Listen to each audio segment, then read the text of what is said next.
Hey there, welcome back to another review. This time of the 2015 comedy Get Hard, which for the most part left me pretty limp. No pun intended.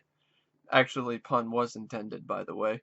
But there's a lot. Speaking of puns, speaking of dick puns, that's pretty much almost all this movie has to offer is dick puns and dick jokes. And when life gives you dick, you gotta make dickade. This movie was tolerable at points, and I guess barely watchable, mainly because of Will Ferrell. Kevin Hart was a little bit more palatable than he was in, for example, Ride Along or any of the other films I've seen him in, like Grudge Match. But there were still a few moments where it was just too much. The scene where he's trying to be different people in the prison yard went on way too long, and it got on my nerves really quickly. Um, this is a film that doesn't even have the most original plot because the whole idea of someone training a prison guy. Training some business guy to get ready for prison was done in a Rob Schneider movie called Big Stan. Now, I haven't seen the film, but from what I've read in the synopsis and seen in the trailer, this is very close to the same plot. And you had to rip off a Rob Schneider movie. Um, that desperate. But anyway, the film's directed by Etan Cohen, and it's based on a screenplay by Jay Martell, Ian Roberts, and Etan Cohen. And no, Etan Cohen is not related to any of the Cohen brothers. The film stars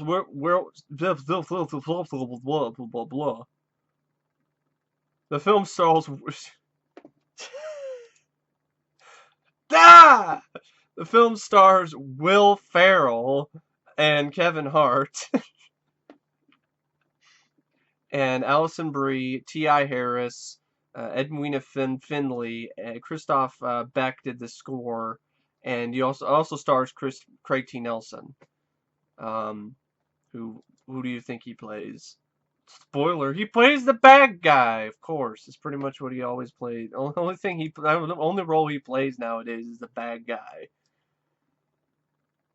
The film, it's a very simple plot.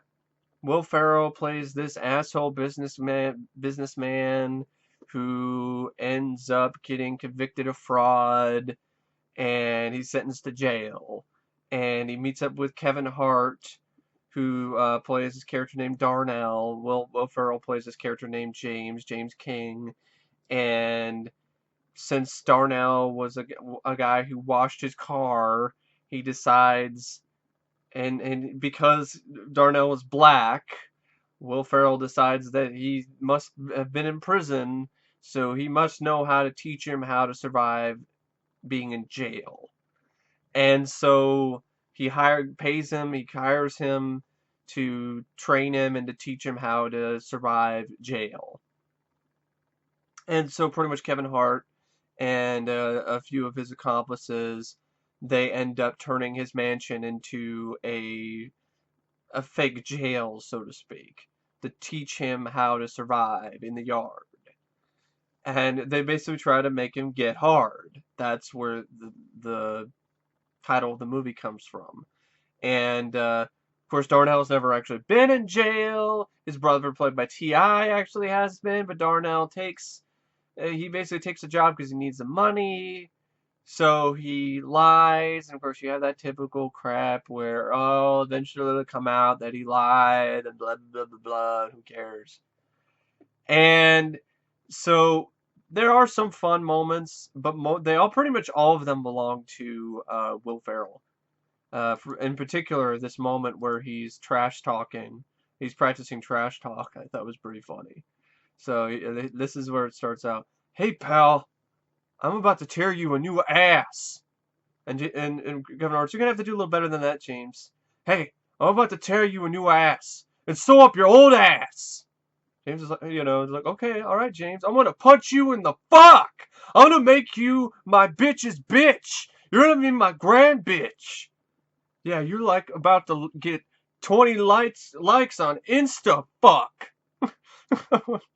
I love that. It's like, you're gonna about to get 20 likes on Insta fuck. If I see you around here again, I'm gonna put a hashtag on your ass and see how many hits it gets. Oh my god. I hope you brought your Costco card because you're about to get dick in bulk. What? This is so dark. You eat organic? How about some fresh farm to table puree of my balls? Merry Dickmas, Santa cock. And then even Kevin Hart's like, whoa, all right, man, where's this stuff coming from? It's like, hey, son, you're a disappointment to your parents, who I fucked. He's like, oh shit, James, this is sick. You gotta be crazy to think of this. That crazy is good. Thank you. I got about 6 hours more. That's good, James. It's really good. Okay. I like that. Good. I like that a lot. All right. I hope you brought your dick punch card because the 8th dick is free.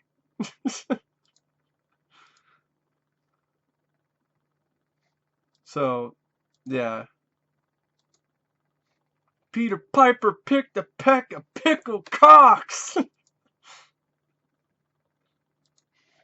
So that was the funniest scene in the entire movie for me. There are a few other sequences that are alright, stuff to deal with sort of the way that he set up the fake prison and so forth and so on. And then you have this typical drama where they're trying to find out how to clear Will Ferrell's name, and they go in and there's a scene where Kevin Hart and Will Ferrell try to get Will Ferrell. Pretty much what Kevin Hart's trying to do is to get Will Ferrell to be accepted into a white brotherhood so he can survive prison. That backfires horribly. And then that's where you have one of those sort of funny scenes I like, where this is after, it's actually before they get to the white brotherhood, because they Kevin Hart basically mimicked a prison riot, and it's just insane.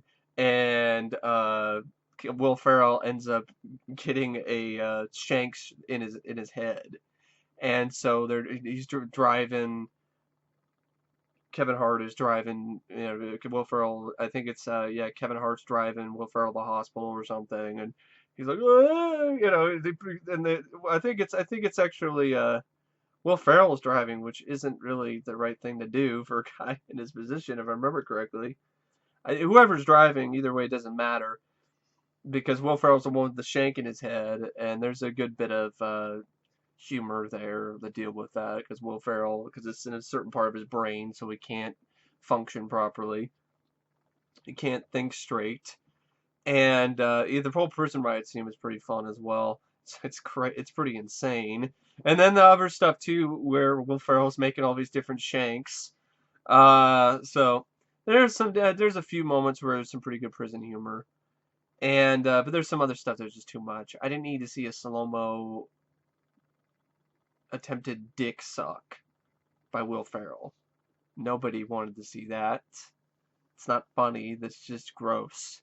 And but then going back to the whole thing, they go to the White Brotherhood thing, and then this is one scene with Kevin Hart I didn't mind, where he's talking about to all of these guys, and he's like, you know what?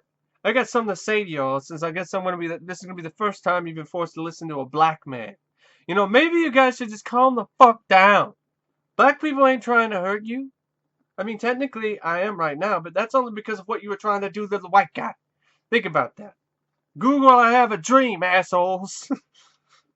So I didn't mind that line of dialogue by Kevin Hart, and he was a more likable character in this. He wasn't like his character himself was more likable.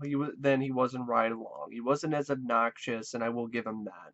I think the problem with this film is that it's just not that the jokes aren't consistent enough, and the plot itself is pretty cliched and predictable and pretty boring for the most part. Other than the stuff with Kevin Hart trying to train Will Ferrell to get him hard.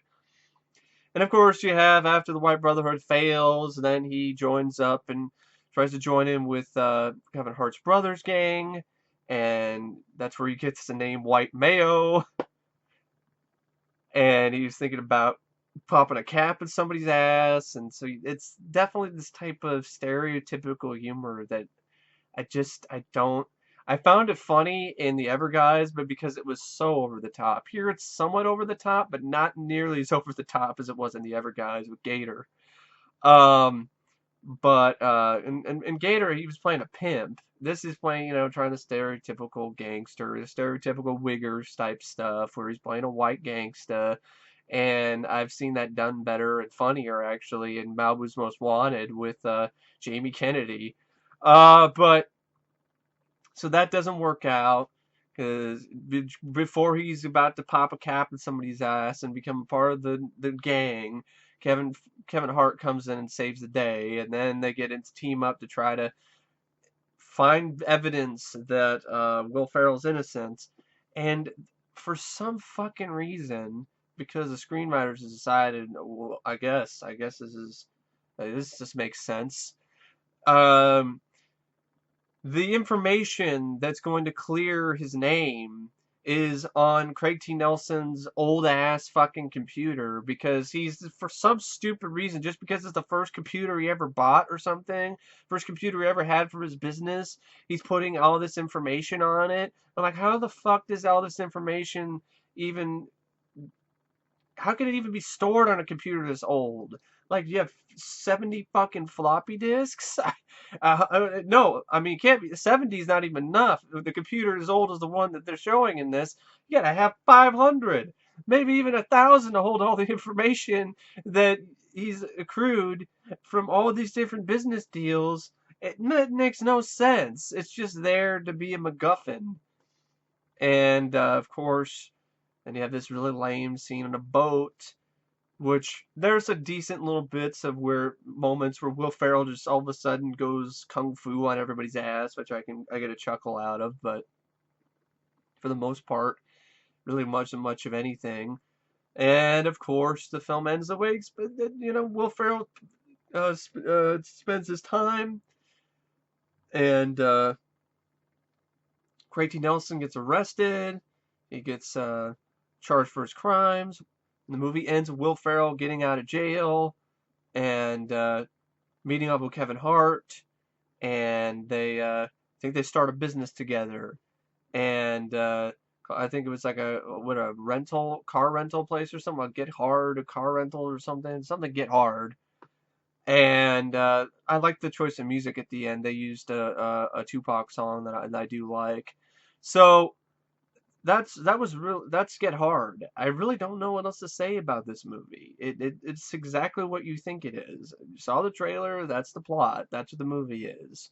Um, get a lot of dick puns, way too many for my tastes. I need to see slow-mo dick sucking, and the plot is just not interesting enough to really make it a good movie, or really make it worth watching again and again, or really ever again for me personally. I like the insult scene, but I can just watch that on YouTube, and that's it. I mean, so yeah, I really don't know what to say about the film except I was rated out of 5 stars. I would give Get Hard. I wouldn't say it's completely worthless. So that's why I give it 2 out of 5 because there were a few moments that I thought were pretty funny, um, but few and far between. Most of them were Will Ferrell, but like I said, if I want to watch funny Will Ferrell moments, I could just watch clips of that on YouTube and not watch the entire movie. Um, Plot wasn't that engaging or that interesting, and the supporting cast is pretty weak for the most part. And Kevin Hart was tolerable here, but he still didn't have that much to work with, and he still wasn't really that funny. So, he was a more likable character, but he still wasn't that funny. And maybe like 1 or 2 lines of dialogue that I laughed at. That's about it. Will Ferrell pretty much made the movie worth watching once for me, but that's it. I still think it's a pretty poor film. But anyway, that's just my opinion. Thanks for watching my review, and I will see you guys later. See ya.